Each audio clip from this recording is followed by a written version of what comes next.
BJP लगातार तीसरी बार सत्ता में आई है। पहले के मुकाबले भले ही बीजेपी को अपने दम पर इस बार पूर्ण बहुमत नहीं मिली हो, लेकिन बीजेपी के तेवर वही हैं जो पहले की सरकारों में दिखा है। पीएम मोदी नेहरू के बाद लगातार तीसरी बार प्रधानमंत्री बनने वाले दूसरे प्रधानमंत्री हैं। लेकिन बीजेपी के लिए टेंशन सरकार या सरकार में बन रहे मंत्री नहीं, बल्कि भारतीय जनता पार्टी के अगले राष्ट्रीय अध्यक्ष को लेकर है। जेपी नड्डा ने जब से मंत्री पद की शपथ ली है, तब से तमाम मीडिया हाउस और लोगों में उत्सुकता है कि आखिर बीजेपी का राष्ट्रीय अध्यक्ष कौन होगा।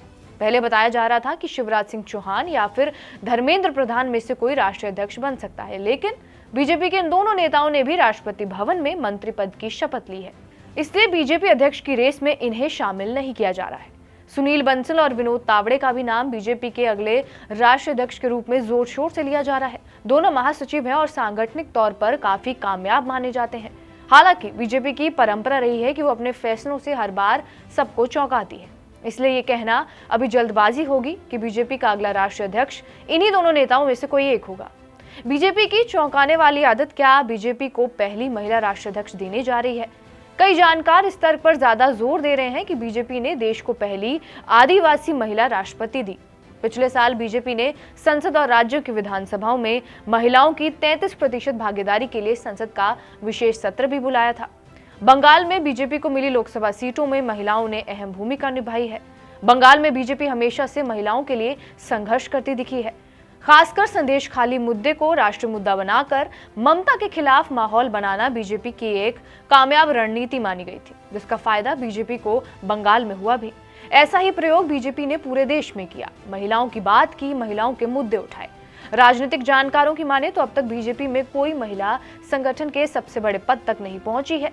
ऐसे में बीजेपी किसी महिला को राष्ट्रीय अध्यक्ष बनाकर बड़ा दांव खेल सकती है। अमेठी से स्मृति ईरानी को हार का सामना करना पड़ा है और पहले ये कहा जा रहा था कि ईरानी मोदी कैबिनेट का हिस्सा हो सकती हैं, लेकिन स्मृति ईरानी ने मंत्री पद की शपथ नहीं ली। अटकलें ये भी लगाई जा रही हैं कि स्मृति ईरानी को बीजेपी संगठन में कोई बड़ा पद दे सकती है। हालांकि अभी तक आधिकारिक तौर पर कुछ भी नहीं कहा गया है।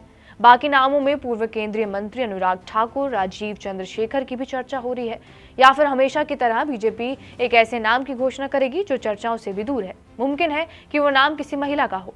लोकसभा चुनाव 2024 की बात की जाए तो महिला वोटरों ने बीजेपी को जमकर वोट किया है। साल 2009 में 55.8% महिलाओं ने वोट किया था और पुरुषों का मतदान प्रतिशत 60.36 था। लेकिन इस चुनाव में 312 मिलियन महिलाओं ने वोट किया है और लोकसभा चुनाव 2024 में महिलाओं का वोटिंग प्रतिशत 66% है। ये अलग बात है कि ना तो बीजेपी का कोई नेता है और ना ही बीजेपी का शीर्ष नेतृत्व अभी इस बारे में कुछ बोल रहा है। लेकिन लोकतंत्र में महिलाओं की भागीदारी को देखते हुए अगर बीजेपी को पहली राष्ट्रीय महिला अध्यक्ष मिल जाए तो किसी को आश्चर्य नहीं होना चाहिए। बहरहाल, आपका इस वीडियो पर क्या कुछ कहना है, हमें कमेंट बॉक्स में जरूर बताएं। बाकी देश और दुनिया की तमाम बड़ी खबरों के लिए बने रहे हमारे साथ TV9 डिजिटल पर।